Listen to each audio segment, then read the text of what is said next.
আপনিও তো একই রকম ভাবে নতুন বন্দোবস্তের জন্য সংগ্রাম করেছেন, কি হলো ঘটনা? সংগ্রাম তো চলছে। উনি রাজনীতিবিদদের মতো উত্তর দেওয়া শিখে গেছে না? আরেকটু ভেঙে বলেন কি হলো ঘটনাটা। আমার মনে হয় যে এই প্রশ্নের উত্তর খুবই দরকার আমাদের। আপনি আমাদেরকে একদিন দাওয়াত দেন, সেখানে বলবো আর কি ডিটেইলস। না আমি এই মানুষদের প্রত্যেকদিন আনতে পারবো না, অনেক খরচ। হ্যাঁ বলেন।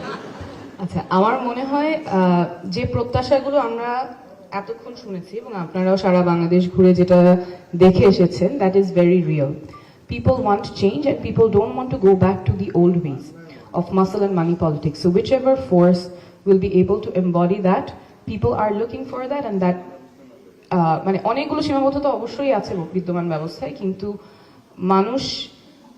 মানুষের আকাঙ্ক্ষা এবং বর্তমান ব্যবস্থা is not being able to deliver. There is a big gap, and whoever is able to close that gap will win the hearts of people. Okay, thank you very much.